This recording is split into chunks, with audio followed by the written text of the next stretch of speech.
tema que casi no se habla. Pensamos, así hemos crecido, hemos estado en esta cultura, que las niñas y los niños, los ancianos, las personas con discapacidad no tienen sexualidad, pero es muy importante reconocerla porque la sexualidad es inherente, como hemos dicho en repetidas ocasiones, es inherente a los seres humanos. Entonces vamos a hablar de sexo en la discapacidad con nuestra gran amiga Verónica Maza. Vero, ¿cómo estás? Hola Carlota, muy contenta de saludarte. Qué Ahora bueno, en muchas una posición gracias. Qué desorientada. sorpresa tan grata escucharte, como siempre. Gracias. ¿Cómo ves el tema? Pues sí, fíjate que como dices, bueno, acabamos de vivir el Día Mundial de la Salud Sexual, que fue el domingo Sí, pasado, sí. y durante el cual se, se habló mucho del lema, que Ujú. era rompamos con los mitos, ¿no? Sí. Y justo uno de las áreas o hacia las personas donde se proyectan más estos mitos son, como decías, las personas con discapacidades o las personas que ya superaron cierta edad, que podemos decir Ujú. mayores de 50 años, ¿no? Sí, claro. Y es tremendo, o sea, hay muchísima información errónea, ideas equivocadas, que además lo que hacen es que pues coartan el derecho que tienen personas con discapacidad, personas mayores, a disfrutar de una vida erótica que tienen, ¿no? Ujú, claro. Y la vida erótica, pues es un derecho, ¿no? Exacto. Es un derecho desde toda la vida y entonces no podemos seguir pensando las mujeres en este país que después de la menopausia se acabó la sexualidad. Ni podemos pensar que a los 60 de veras ya llegué a ser de la tercera edad o anciana y que entonces ya no puedo disfrutar de la sexualidad. Yo recuerdo con mucho placer esta película, que bueno, el libro lo disfruté también muchísimo, de El amor en los tiempos del cólera, Claro, que para maravilloso. mí es lo máximo de Gabo, o sea, increíble, me gusta más que 100 años de soledad, a mí, bajo mi punto de vista, por ese disfrute de la sexualidad en la tercera edad, después de tantos años de haber estado separados, ¿no? Sí, Es claro. impresionante la descripción de Gabo en el libro y también en la película está muy bien hecha, ¿no? Se las recomiendo mucho. Así es, cuando finalmente ya están en el barco, ¿no? Sí, sí, Y que sí. además es un proceso casi como sería el ideal cuando uno empieza su vida erótica y tiene, no sé, Uh-huh, 16, 18 años, ¿no? claro. Esta cosa así de vamos a hacerlo despacio, conociéndolo, sí, Ajá. es una parte que es el final, ¿no? Muy, muy Sí, bonita. bellísima, bellísima. Pero fíjate cómo limitamos tanto esta parte de la sexualidad durante, o más bien no durante la época de la tercera edad, sino el trabajo de hoy, de esta tarde que haremos, y ojalá y muchos radioescuchas nos hablen para ver qué opinan con las Sí. personas que tienen alguna discapacidad.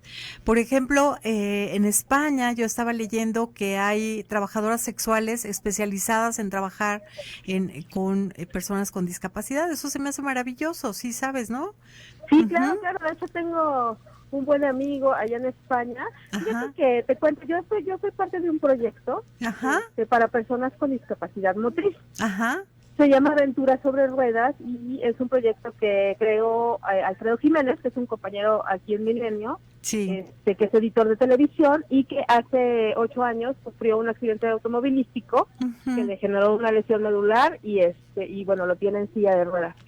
Y por un lado, bueno, la vivencia de conocerlo, de ser su amiga, de convivir con él, de platicar con él, me ha abierto como los ojos a muchas realidades que Uh-huh. incluso siendo educadores sexuales a veces no contemplamos porque nosotros mismos no tenemos discapacidades, ¿no? Claro, O bueno, discapacidades motrices o discapacidades intelectuales, pero como dice alguien, habría que definir, ¿no? Bien sí, claro. los parámetros. O visibles, como dice David Barrios, ¿no? Exacto. Ajá. Y por otro lado, pues también Alfredo tuvo la iniciativa de abrir un canal en YouTube que se llama Aventuras sobre Ruedas, donde ofrecemos información particularmente a personas con discapacidad motriz, porque sabemos que hay muchos tipos de discapacidades. Y entonces, bueno, ha sido súper interesante, ¿no? Ya lo creo. Porque ha habido muchos, existen, como bien decías, muchos mitos Y particularmente también situaciones. Entonces suele suceder que las personas, como en el caso de mi amigo, de personas que adquieren la discapacidad, esto es que no nacen con ella, sino que la adquieren. Pero nos vamos a un cortecito y enseguida regresamos para que nos sigas platicando esto. Perdón. No, al contrario. Ahorita nos seguimos. Gracias. ¿Quieres agendar una cita con la doctora Carlota Tello Vaca? Es especialista en educación sexual. Llama a los teléfonos 31 25 22 86 y 331 092 06 60.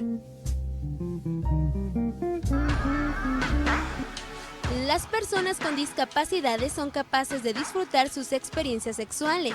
Muchas personas con discapacidad tienen falta de información, así como una angustia significativa en torno a sus relaciones sexuales y personales, lo que provoca que no muchas personas puedan disfrutar de una vida sexual plena. Continúa escuchando Más de Uno.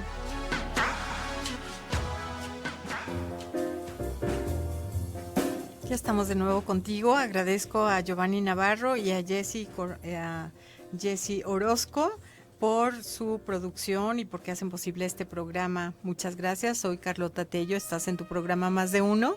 Te recuerdo los teléfonos en cabina 31 22 11 90 y 36 47 18 83 o un WhatsApp que nos puedas mandar al 33 10 19 07 12.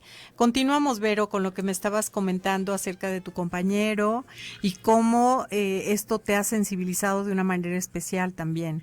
Claro, y te contaba, para regresar a lo que me preguntabas sobre las parejas sustitutas, que es el nombre que se les da, ahorita contaré sobre eso, que bueno, hay como varias situaciones. Una puede ser que una persona nazca con una discapacidad, que puede ser motriz, o sea, que nazca, por ejemplo, de las más típicas en la que se conoce como espina bífida, que es de nacimiento, y que es una discapacidad motriz, o con una discapacidad intelectual, o con sea una persona invidente, o que no escuche bien, y esto puede presentarse, te digo, en algunos casos, desde el nacimiento, desde la gestación, y en otras es adquirido, como pasa mucho con la discapacidad motriz, o sea, hay un accidente, y la persona de un día para otro tiene una discapacidad.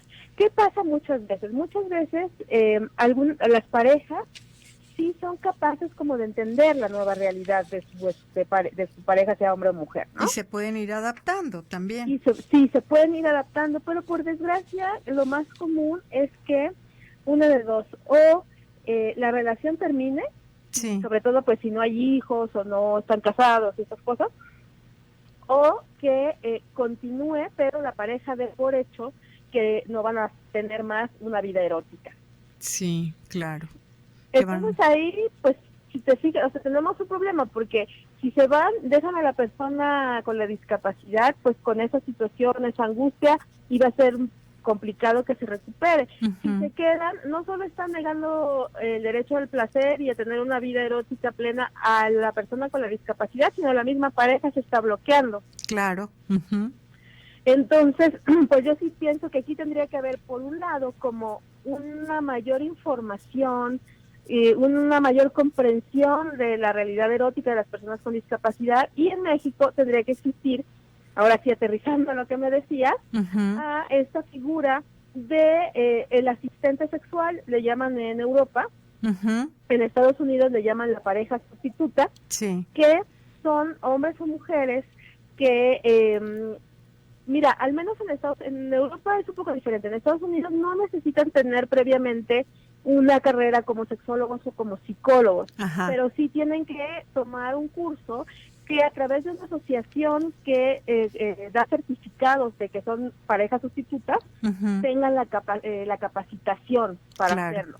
En España, que son los asistentes sexuales, sí es más común que sean sexólogos que de pronto se involucran en esto. Ahora, ¿qué hace una pareja sustituta o un asistente sexual? Bueno, en la terapia sexual, y tú lo sabes, Carlota, terapia de pareja o sexológica, el médico, ¿no? O el terapeuta, o el psicólogo, el terapeuta, puede trabajar con su paciente, pero no tocarlo. O sea, todo el trabajo es digamos, intelectual de reflexión, etcétera, pero por la ética profesional de estas terapias no puede tener un contacto físico con el paciente. Así es. En cambio, las parejas sustitutas o asistentes sexuales sí pueden tener un encuentro físico con la persona que está tomando la terapia. Sí, claro. Entonces, muchas veces se da una terapia triangular, entonces están presentes o trabajan juntos el paciente, él o la sexóloga, y el asistente sexual. Sí. Porque así el sexólogo va identificando los problemas que tengan, ¿no? Ya sea los mitos, las culpas, los pánicos, etcétera, o simplemente los requerimientos, y entonces se los hace saber al asistente sexual, que va a trabajar ya a través del contacto físico esa situación. Pero esto también se podría dar con la pareja, ¿no? Que el sexólogo también instruyera a la pareja, pues para que pudieran seguir viviendo una vida erótica. Sí, fíjate que por lo regular figura del asistente sexual o la asistente sexual se usa con personas que no tienen pareja. Claro. Que muchas veces no tienen pareja porque no han sabido salir adelante de sus problemas que los tienen ahí atorados, ¿no? Emocionales y todo.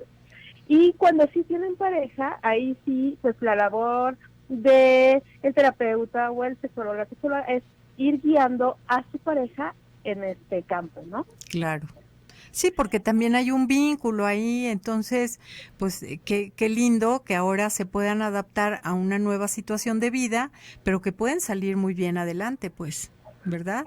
Por supuesto. Y además, lo importante es cambiar el chip, porque mira, si pensamos que la sexualidad de una persona con una discapacidad va a ser igual, va a tener las mismas fórmulas, las mismas actividades que los encuentros eróticos de una persona que no tiene esa discapacidad, estamos equivocados. Así es. Tenemos que pensar en la situación, particularmente por ejemplo en discapacidad motriz. Hablamos de personas que no tienen sensibilidad, dependiendo el grado de la lesión medular, puede ser desde el cuello hasta los pies, digamos en los casos más suaves, de la cintura para abajo. Así es.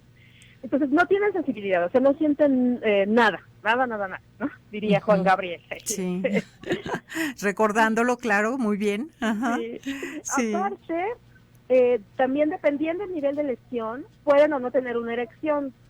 También eso, sí. Y además también, dependiendo del nivel, pueden o no tener una erección, apoyados por fármacos que normalmente se utilizan para la disfunción eréctil. Pues si te fijas, ya de entrada, en un paciente que tiene lo mismo, o sea, que tiene una discapacidad motriz, tenemos tres opciones. Que no exista o sea, que tenga una erección, ¿no? Por sí mismo, que la tenga a través de un fármaco, o que de plano no la tenga. Así es. Ni con los fármacos, ¿no?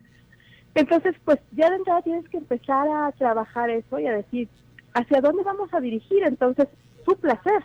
Sí. Y el placer de la pareja, porque a lo mejor ¿sabes qué es bien interesante, Carlota? Me ha pasado, he escuchado a hombres que dicen, bueno, yo con un fármaco puedo tener una erección, y entonces ya está increíble porque yo sé que mi pareja queda satisfecha. Claro. Y yo digo, sí, está increíble, pero ¿y tú? ¿Y tú qué? Así es. Y dicen, no, bueno, yo ya no siento nada. O sea, y a mí lo que me importa es ella. Y dices, no, pero espérate. O sea, tú puedes sentir, lo que pasa es que tienes que cambiar el chip y creer que toda la sensación viene del pene. ¿No viste una película increíble francesa que en español le pusieron Amigo? Sí, claro, sí la vi. ¿Y te acuerdas cuando el que funge como enfermero, ¿no? Amigo, lo lleva con unas como tailandesas que le dan masaje en las orejas. Sí, y con eso le daba muchísimo placer. Sí. Entonces, pues claro que se puede, ¿no? Yo siempre le digo a las personas que me consultan en ese sentido, le digo, bueno, es que tienes que empezar a aprender a hurgar centímetro por centímetro de tu piel, donde sí tienes una sensibilidad, y pedirle a tu pareja que lo haga, porque no es suficiente con que quede satisfecha tu pareja, porque pues él también va a quedarse con acumulación de emociones. Claro, y de todo, ¿no? Sí, claro, pero recordar también que la piel es el órgano más extenso, el órgano sexual más extenso que tenemos, ¿no? Claro, entonces ahí puedes decir, ¿no? O sea, a lo mejor la nariz, ¿no? Resulta que si le toco la nariz se va a súper emocionar. Hay casos registrados que, si bien no existe la sensación física del orgasmo, Sí. la mente es tan increíble, Carlota, que puede hacer, digamos, como un simulacro Sí. de orgasmo a nivel neuronal nada más, de tal manera que la persona que no tiene sensibilidad en los genitales sienta o viva lo mismo que cuando tenía un orgasmo, sin que lo sea a nivel genital, ¿sí me explico? Sí, claro, que sienta un placer tan grande en otras partes de su cuerpo que no tiene que ver con los genitales. Claro Exacto, que sí. sea un orgasmo, ¿no? Berito, No, nos vamos a otro cortecito, a unos mensajitos, pero enseguida regresamos. Perfecto, de aquí andamos, Carlos. No le cambies.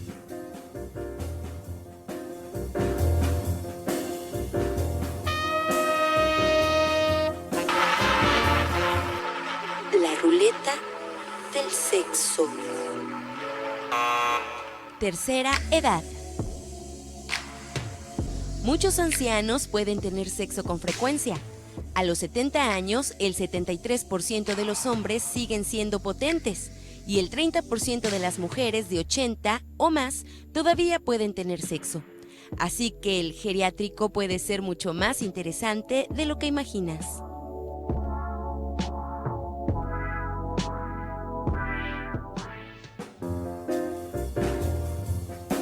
Ya estamos de nuevo contigo y le damos las gracias a Rosy de Austin, Texas, que nos está escribiendo. Muchas gracias, Rosy, por escucharnos. Nos dice: buenas noches, querida Carlota, cada vez los temas son más interesantes, pero sobre todo muy educativos. De todo corazón, mil gracias por traernos tanta información y muy educativo. Agradezco a Vero por estar aquí hoy con nosotros e informarnos. Un fuerte abrazo desde Austin. De Austin, por favor, que nos están escuchando allá, llámenos a ver qué les está pareciendo el programa. O de aquí, de nuestra hermosa ciudad de Guadalajara, o pues de toda la zona conurbada, que se oye perfecto. Nos hablan también de Oaxaca, de Chiapas, de Veracruz. Adelante, díganos qué les está pareciendo. Es un tema que no habíamos tocado antes, es un tema muy, muy importante porque todas las personas que tienen alguna discapacidad tienen derechos humanos y tienen derecho a tener placer en su vida. Vero, ya estamos de nuevo. Adelante. Muy bien, mi querida Carlota. Entonces, bueno, te decía que pues ya de entrada con lo que hemos platicado hemos roto algunos mitos, ¿no? Sí, claro. De entrada, las personas con discapacidad, sea la discapacidad del tipo que sea, claro que tienen una vida sexual y erótica, que hay que diferenciar, ¿no? O sea, tienen los mismos procesos que cualquiera, las mujeres tienen menstruación, las mujeres tienen menopausia, etcétera, sí. Y a la vez tienen pues la posibilidad y el derecho de ejercer su vida erótica. Así es. Entonces ya lo hablamos de eso. Ahora, ¿cómo hacerlo? Pues también ya rompimos ese mito de la falocéntrico, ¿no? Que todo el placer está enfocado en la penetración en el pene. En este caso, pues ya es decir, a ver, si tú tienes, depende de las discapacidades, porque obviamente si hablamos de personas con síndrome de Down, por ejemplo, pues sí pueden tener sin problema coito, ¿no? Vivir el coito. No tienen ahí habría como que ver otras circunstancias como personas con discapacidad intelectual, por ejemplo. Claro. Y ahí entramos a otro de los prejuicios, particularmente en el caso de estas dos discapacidades, Carlota, que es que en algunas ciudades es obligatorio, en algunos países, perdón, en México no hay una regulación precisa con la cuestión de esterilizar a personas con discapacidad intelectual y con síndrome de Down. Yo sí me he enterado de casos de que, sobre todo las mujeres, las chicas llegan a cierta edad con una discapacidad intelectual y entonces dicen, ¿sabes qué? Le vamos a hacer la salpingoclasia, o sea, la vamos a esterilizar y no me importa, ¿no? Y los padres son los que solicitan esto, sí. Muchas veces son los padres, muchas veces los padres no tienen la información suficiente sobre lo que pasa con sus hijos o sus hijas, y entonces si el médico dice vamos a hacer esto, dice pues sí, ¿no? Claro. Pero lo que yo digo es vaya, un papá que está o una mamá atenta a su hija o hijo con una discapacidad intelectual no va a permitir que suceda un embarazo, Claro. ¿no? O sea, va a haber como cierto control de qué hace, con quién va, etcétera. Ujú. Y en ese caso, ¿por qué se le va a hacer esta cirugía generando ciertas circunstancias hormonales a temprana edad? ¿Sí me Claro, explico? sí, claro que sí. Ujú. Entonces, ahí no es obligatorio hacer este tipo de anticoncepción definitiva Ujú. en las chicas con síndrome de Down o con discapacidad intelectual. Es una posibilidad. Si de plano son personas que no tienen una vida familiar estable, que de pronto sí pueden correr el riesgo de sufrir un abuso y un embarazo no deseado, pues Ujú. entonces ahí sí podría contemplarse. Sí, claro. Pero de lo contrario, ¿no? De lo contrario, no. O sea, no necesariamente se tendría que hacer eso, claro. Tendría que haber consejos en los hospitales, Vero, en donde un sexólogo esté presente, no nada más el ginecólogo que ha acompañado este proceso o el urólogo, ¿no? Sino Exacto. un consejo para ver los diferentes puntos de vista y poder tomar una decisión informada.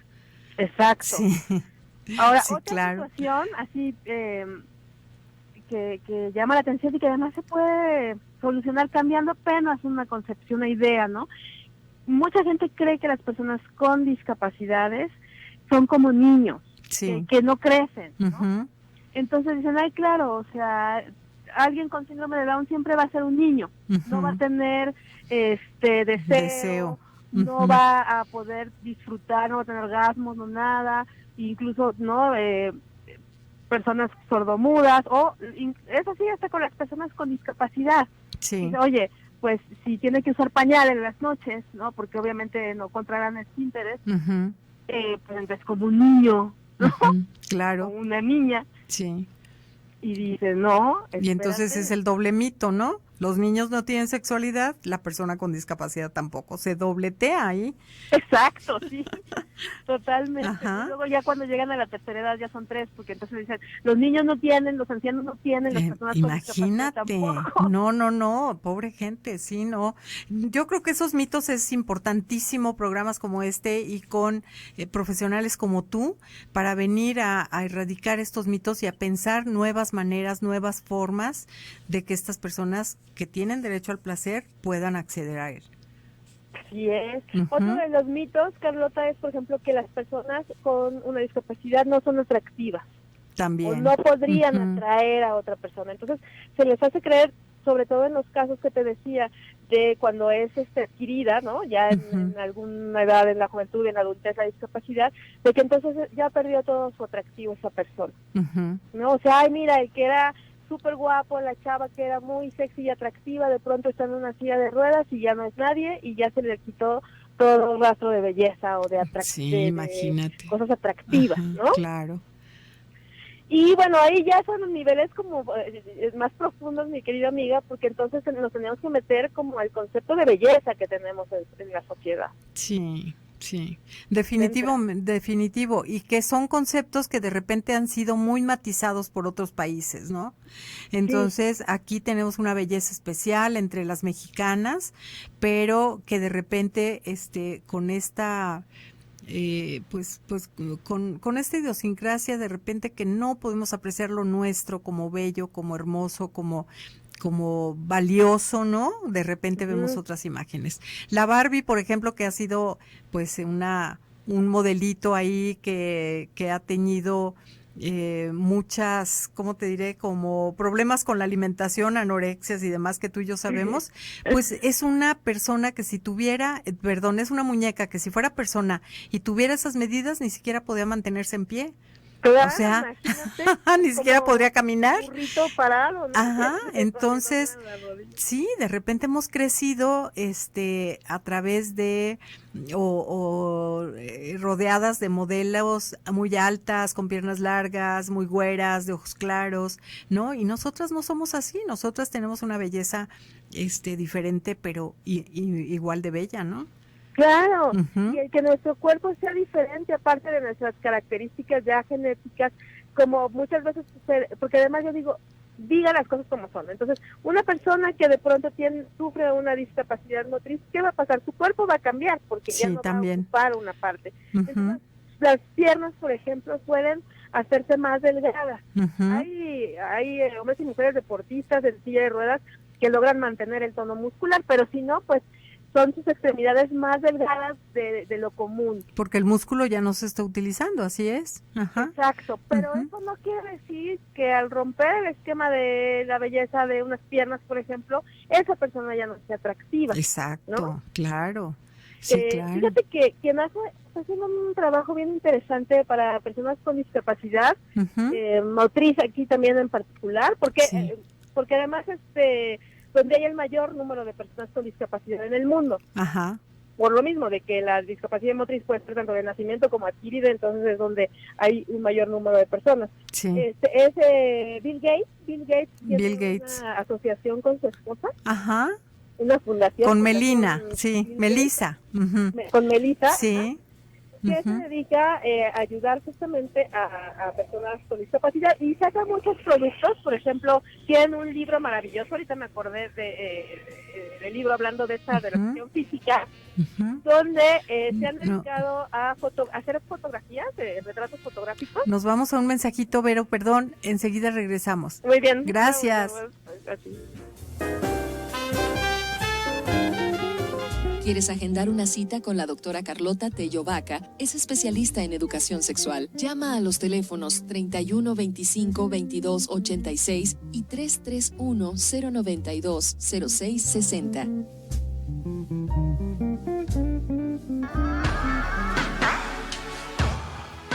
En las personas con discapacidad, el deseo sexual que obedece a estímulos mentales y hormonales permanece intacto, aunque hay quienes creen que las personas con discapacidad no desean tener una vida sexual activa. Esto no es real, porque las personas con discapacidad también desean ser tocadas y amadas como todo el mundo. Continúa escuchando Más de Uno.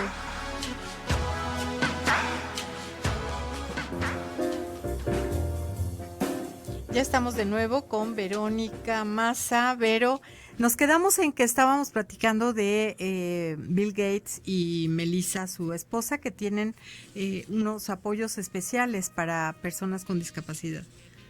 Así es, mi querida Carlota, te decía que, bueno, a través de su fundación ayudan mucho tanto en programas de investigación como para Sí. encontrar pues nuevas opciones para las personas con discapacidad motriz, y tienen una buenísima, aparte que ya hablaremos un día sobre esa, que es preservativos revolucionarios, así Ajá. con materiales nuevos. Guau. Y todo también promovido por ellos.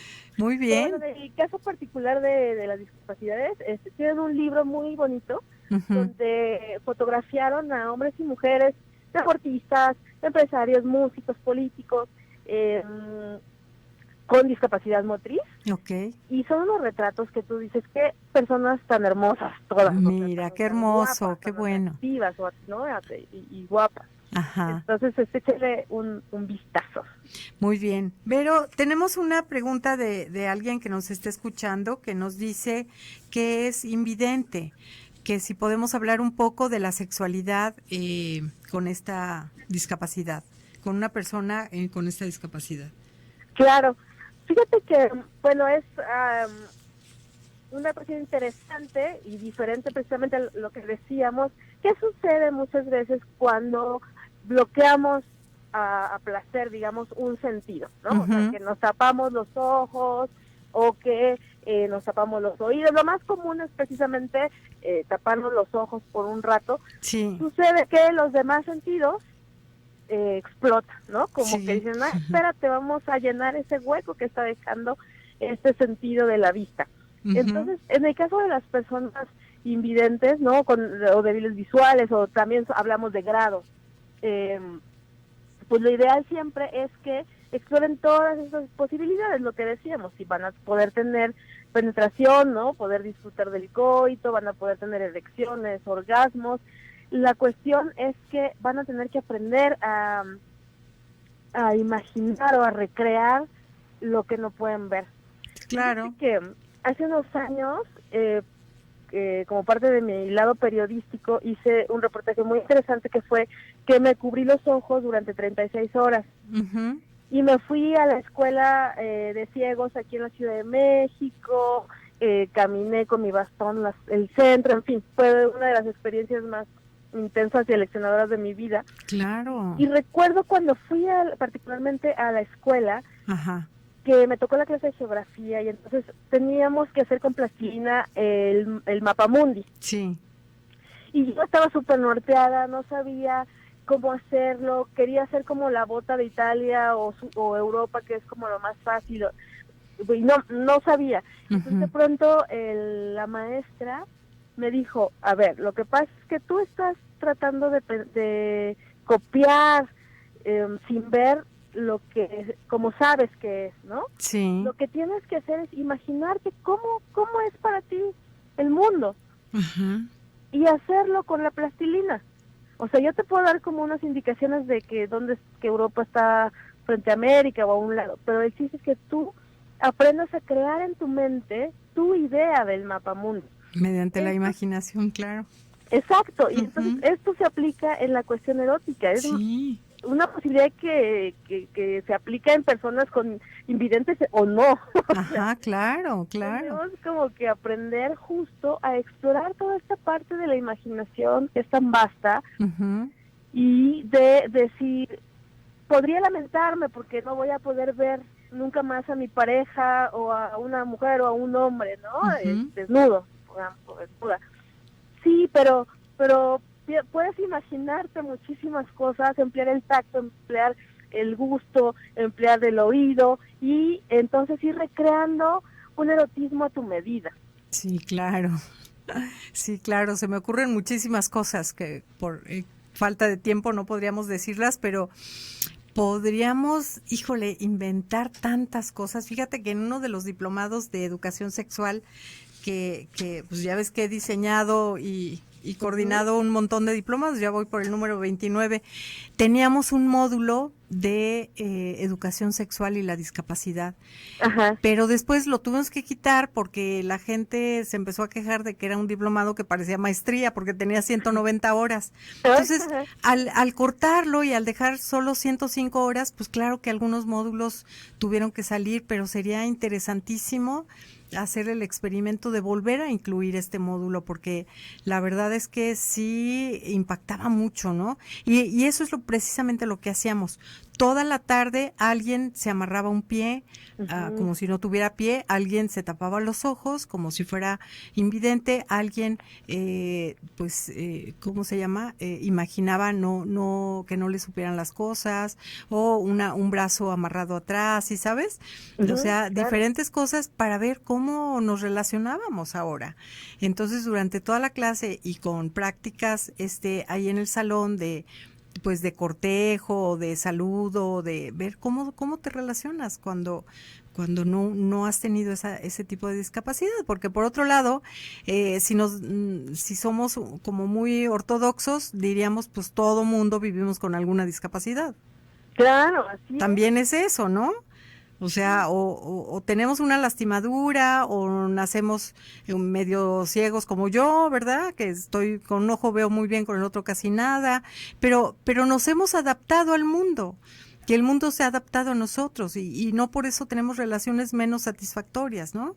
Exacto. Y fíjate que yo le recomendaría a las parejas de personas con alguna discapacidad que hicieran este ejercicio que mencionas, Carlota, sí, que se pusieran en el papel de sus compañeros o de sus compañeras y que pidieran prestada una silla de ruedas y que durante 24, 48 horas no se pudieran levantar, trataran de aprender a manejar la silla, o sea, todo lo que hacen las parejas, igual si no ven que se tapen los ojos o que encuentren la manera de no escuchar bien, en fin, porque eso les va a abrir muchísimas posibilidades. Sí. Te decía que ahora que yo estoy en Aventuras sobre Ruedas con Alfredo, yo ya lo hice, estuve como 30 horas en la silla de ruedas, fui a la escuela, aprendí a usarla, nos fuimos al Zócalo, y ahora es muchísimo más fácil para mí, por ejemplo, decirle, oye, vamos a salir en la noche, ¿no? Claro. Para ir a tomarnos algo. Y ya no es como, no podemos ir a ningún lado, sino, oye, no, ahí no se puede, pero aquí sí, fíjate. Claro. Y hacemos esto, y hay un escaloncito chiquito, pero entre todos te empujamos, y así igual, vamos a viajar, estamos planeando un viaje a California con varios amigos, y decíamos, mira, pues vamos a conseguir esto que necesitamos, si queremos acampar hay que comprar una colchoneta para ti, o sea, maravilloso. te pones en los zapatos, ¿no? Claro que sí. Se lo recomiendo a quienes tengan una pareja con alguna discapacidad, que vivan la experiencia. Que no es tan difícil. Claro. Vero, muchísimas gracias por habernos acompañado en este programa. Te agradecemos muchísimo. Tu teléfono, tus redes sociales para comunicarnos contigo, si las puedes decir. Claro, con mucho gusto me pueden encontrar. Bueno, mi columna sale todos los sábados en Milenio Jalisco. Sí. Se llama El Sexódromo. Sí. Pueden ubicarme en redes sociales, @DRA Verótica, Verótica con K, en Facebook como la doctora Verótica. Y ¿qué crees? El lunes entregué mi nuevo libro y sale en noviembre. ¡Qué maravilla! Presentándolo por allá en diciembre en la FIL. Sí, claro, pues aquí te vamos a tener, segurito. Sí. De acuerdo, claro que sí, Vero. Pues te mando un abrazo muy grande y muchísimas gracias por haber estado con nosotros esta tarde. Al contrario, Carlota, muchas gracias por la invitación y nos escuchamos el jueves. Claro, como cada jueves. Hasta luego. Hasta entonces. Bye. Vamos a continuar dándole las gracias a Miriam Lechuga, que dice: felicidades, falta mucha información para que estas personas gocen de su libertad plenamente. Muchas gracias, Miriam, por hablar. Jesús Morales, buenas noches, Carlota, excelente tema. Saludos a ti y a Vero. Pablo Camarena, 49 años, me gustaría que hablaran de la sexualidad en personas con falta de visión, ya lo hicimos. Ana Pérez, muchas personas sienten lástima por estas personas con discapacidad, considero que es injusto, yo también. Y Mónica Fernández, muy interesante el programa. Muchísimas gracias a ti que estuviste del otro lado del micrófono, muchas gracias por habernos escuchado, por habernos acompañado esta tarde, a Vero y a mí, con el programa de las personas con discapacidad y la sexualidad. Nos escuchamos mañana en un programa más, en tu programa de sexualidad Más de Uno. Sé muy feliz y que tengas excelente noche.